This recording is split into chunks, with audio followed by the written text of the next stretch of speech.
I never believed in fate. I always thought life was just a series of random events, connected by the choices we make. That was until she said those words. Words that, at the time, didn't seem like much, just a casual conversation, really. But now, looking back, I realized they were the trigger. The moment everything I thought I knew about myself, about her, and about us shattered into pieces. It was late. The kind of late when the city outside your window starts to quiet down, the hum of traffic becoming distant, almost like it's part of a dream. I was sitting on the edge of our bed, scrolling through my phone. She was in the kitchen, the sound of dishes clinking in the background.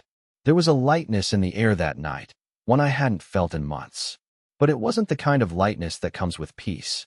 It was more like the calm before a storm. I've always been someone who notices the small things. It's a curse, really. The little shifts, the subtle changes in behavior, they never escape my attention. So when I heard her laugh in the other room, I noticed it.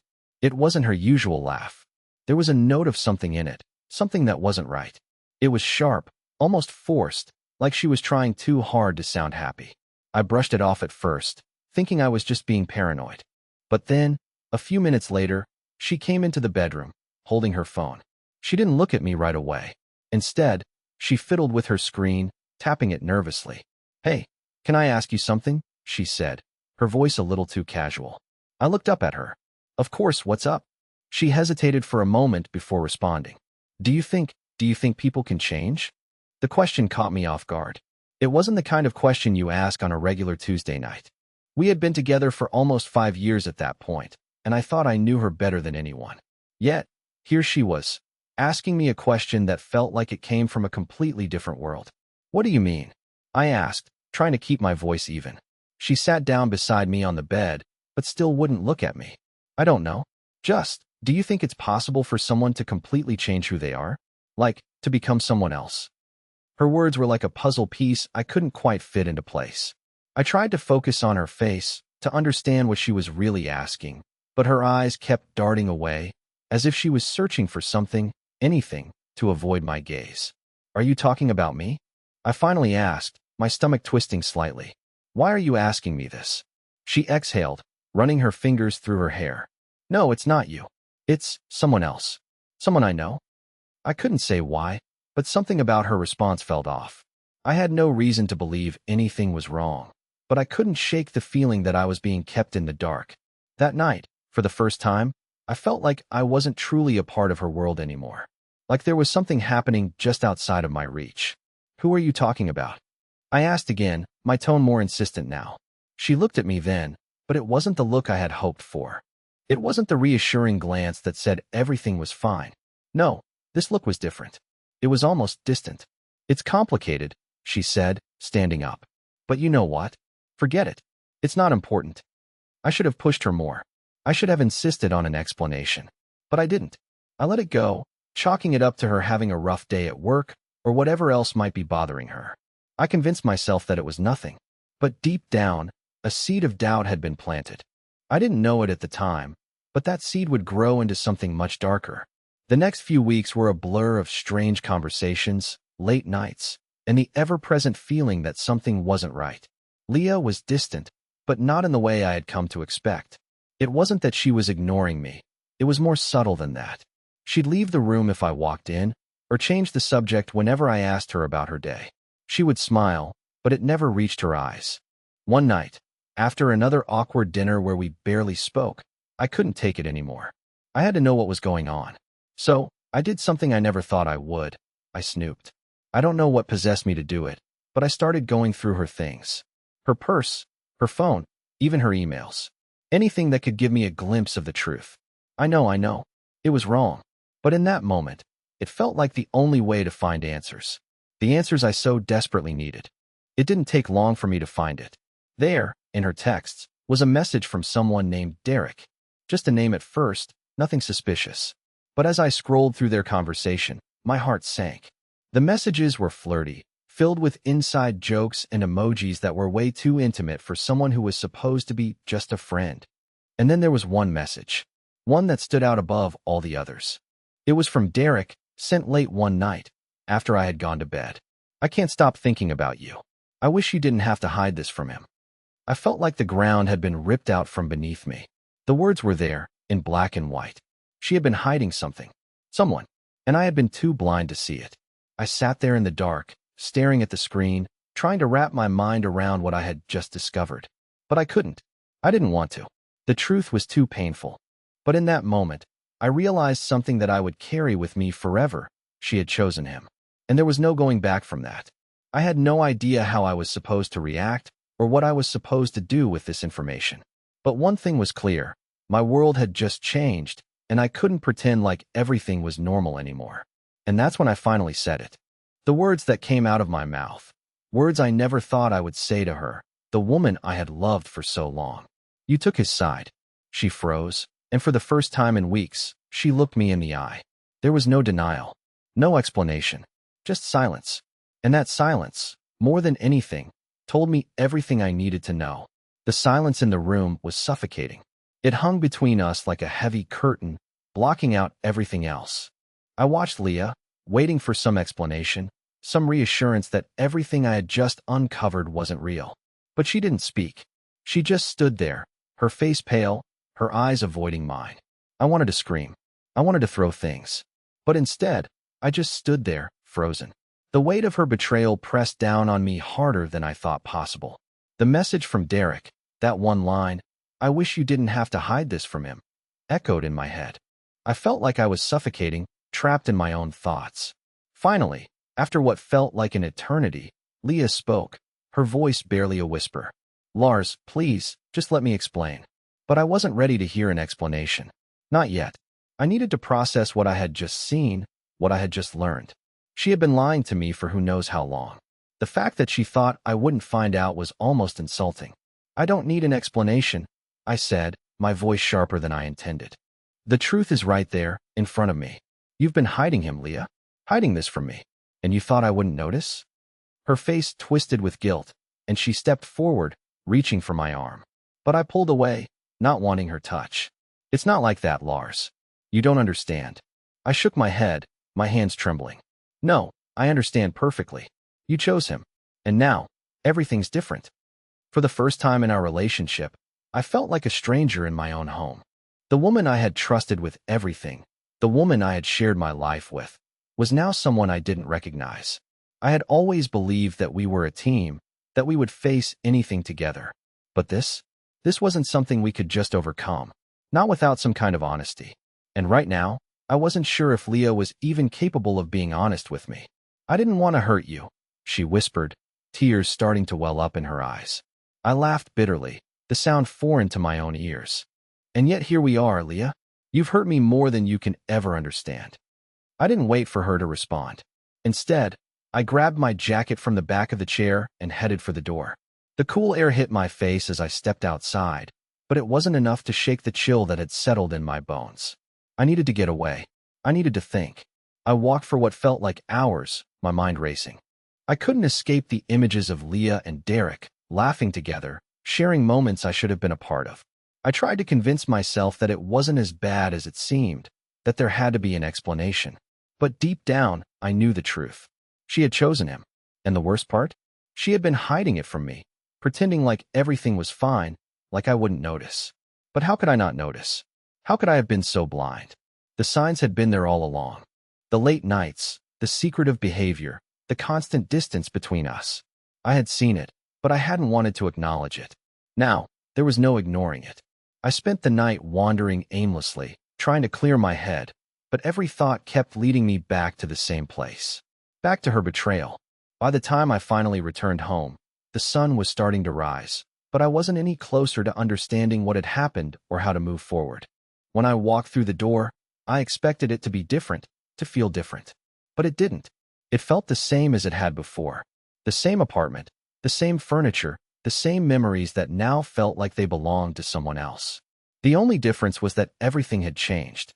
Leah was still in the living room, sitting on the couch. She hadn't moved since I left. Her eyes were red from crying, and I could see the guilt in her face. She wanted to say something, but there was nothing left to say. The truth had already been spoken. I stood there, looking at her, and for the first time, I couldn't recognize the person I had married. She had become someone else, someone I no longer trusted. And in that moment, I realized I couldn't stay. Not in this house. Not with this person. I need to go, I said, my voice flat. There was no anger, no frustration, just a numbness that I couldn't shake. Leah stood up quickly, her face pleading. Lars, please, don't leave. We can work this out. But I didn't believe her anymore. I didn't believe anything she said. All I could think about was Derek and how she had chosen him over me. I can't be here right now, I repeated, walking toward the door. And just before I left, I turned back to her. You made your choice. And now, so have I. And with that, I walked out, leaving the woman I thought I knew behind. What came next was nothing like I expected.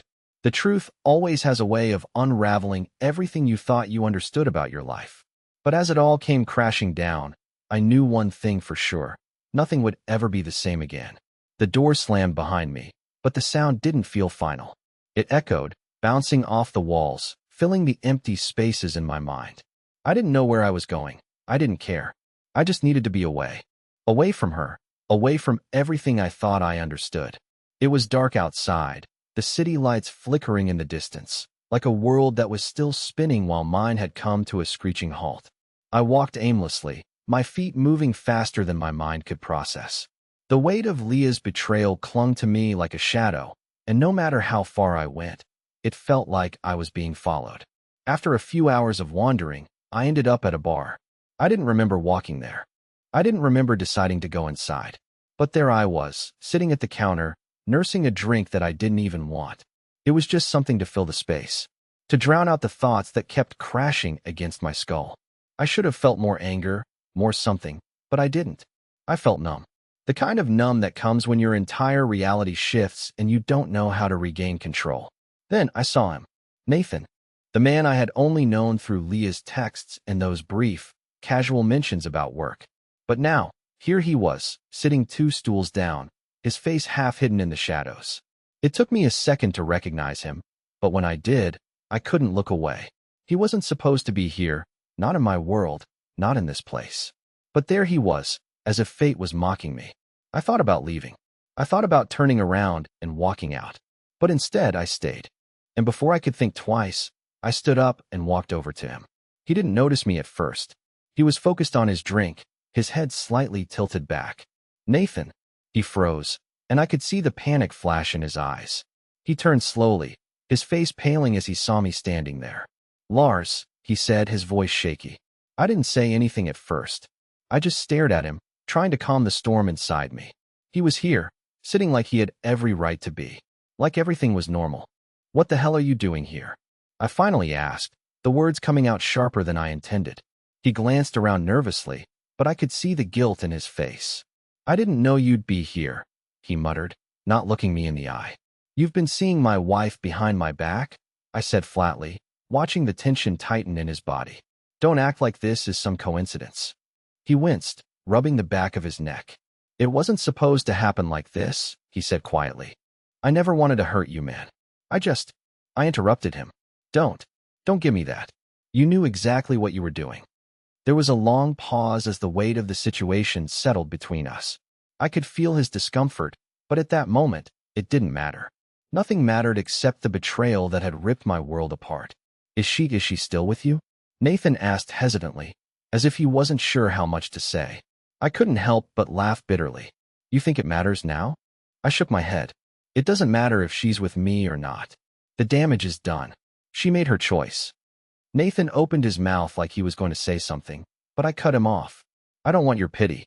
I don't need your excuses. I turned away, ready to walk out. But as I reached the door, something inside me snapped. I didn't know why, but I turned back one last time, my voice barely above a whisper. You're not the one who needs to be sorry, I said, my words coming out colder than I expected. She's the one who needs to apologize. But she won't.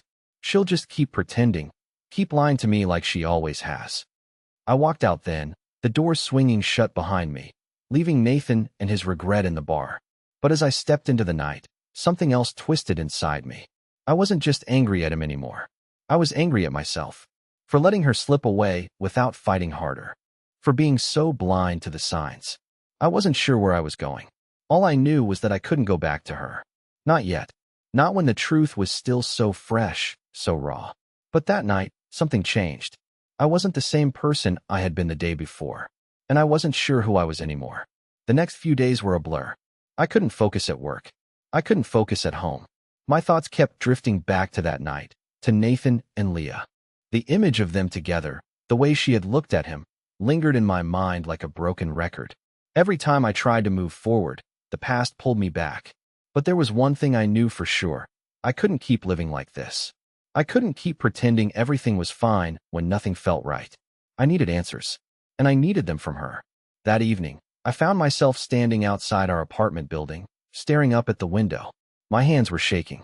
I don't know what I thought would happen if I knocked on the door, but I knew I had to do something.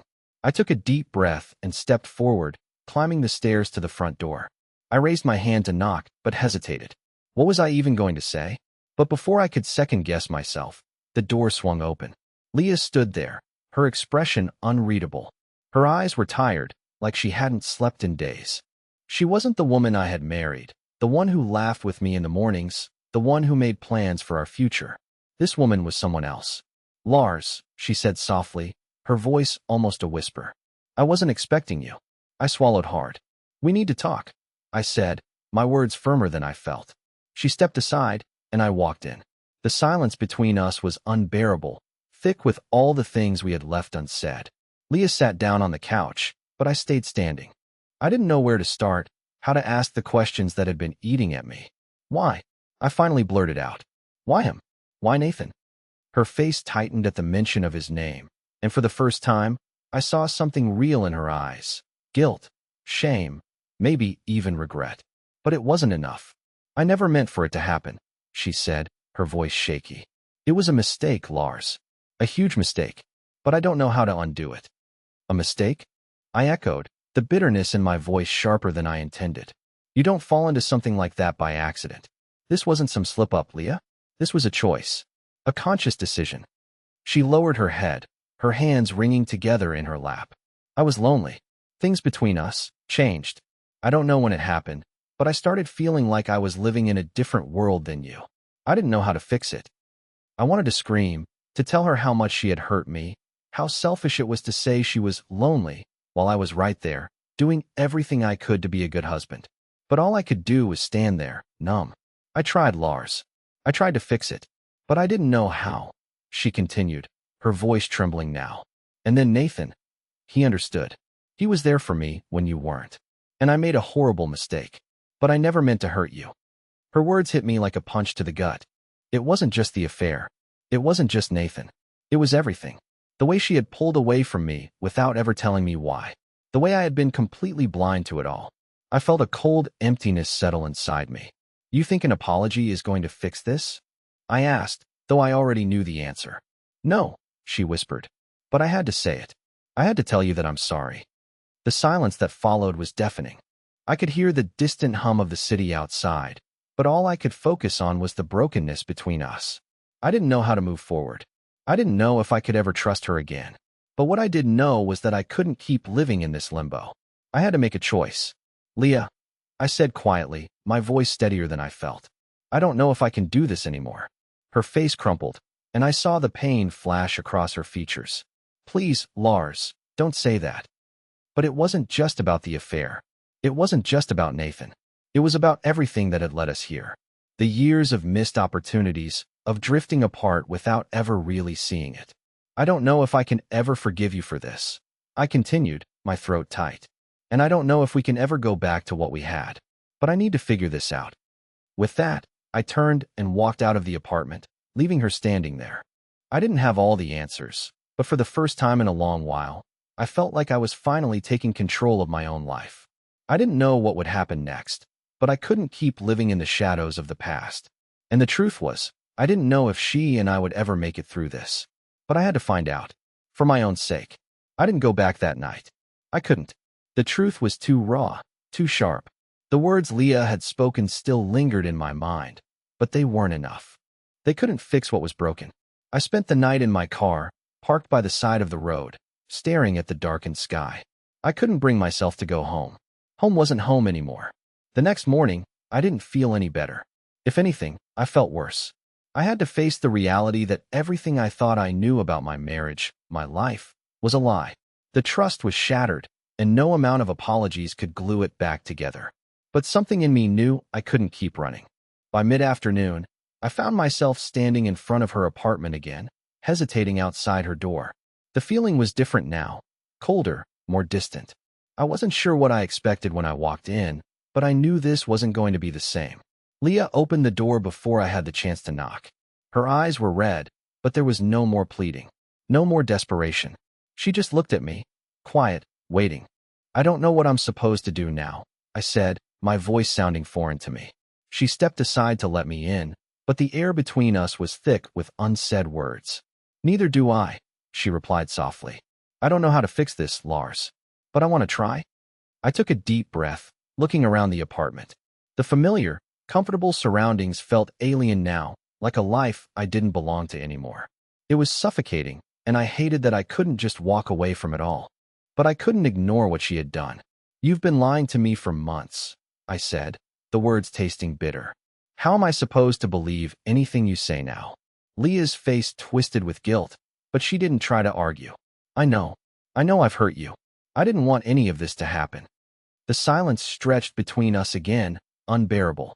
Every minute felt like a lifetime. Finally, I looked at her and asked the question I had been avoiding, the one I didn't really want to know the answer to. "Do you still love him?" Her response came too quickly, almost too easily. "No, I don't love him. I never did. But I don't know what happened, Lars. I just wanted to feel something other than emptiness." I couldn't speak for a moment. The pain of her words settled into my chest like a stone. "Empty," I echoed. "You couldn't talk to me about this? You couldn't tell me what was going on?" "I didn't know how," she whispered, tears beginning to fill her eyes again. But her words felt hollow. She had known exactly what she was doing. Every secret, every hidden conversation, every lie, she had chosen to keep them from me. "I don't know how to look at you the same way anymore," I said, my voice breaking despite myself. "I don't know if I can forgive you." She fell silent, and for the first time in our entire relationship, it was as if we were strangers. All the love, all the memories we shared felt distant, like they belonged to another time, another life. "I'm sorry," she said, her voice barely a whisper. "I wish I could take it all back. But I knew it was too late for apologies. I didn't know what I needed anymore. Maybe time, maybe space. But I was certain of one thing. Nothing would ever be the same again." I turned to leave, my heart heavy with the weight of everything that had happened. The door clicked softly behind me, and I stepped back into the world that felt, for the first time, completely unfamiliar. I wasn't sure where I was going, but I knew I couldn't go back. Not to her, not to the life we had. And somehow, that was both terrifying and freeing. I didn't want to look back, but I did. The apartment door clicked softly behind me, and as I walked down the hallway, the weight of everything still hung in the air, heavy and suffocating. I had no idea where I was going, but my feet carried me in a direction away from her, away from all the lies and shattered trust. I needed answers. I needed something to hold on to, something that wasn't slipping away like sand through my fingers. My mind kept replaying everything, the good, the bad, the unspoken. There was too much left unresolved. I found myself standing outside a small cafe by the park. It was a place Leah and I used to go to when things were easier. I don't know why I ended up here. Maybe it was the familiarity, the memories. Or maybe it was the desperate need for something that didn't feel broken. The bell over the door jingled as I walked inside. The barista smiled at me, but it didn't reach his eyes. I ordered a coffee, trying to steady myself. The last few days had been a whirlwind, and I was running on empty. As I waited, I caught a glimpse of myself in the cafe's reflection. My face looked like a stranger's. Hollow, tired, defeated. A voice interrupted my thoughts. "Lars." I turned, and there he was, Derek. Of all people, standing in the doorway with his hands in his pockets, looking like he hadn't a care in the world. I froze.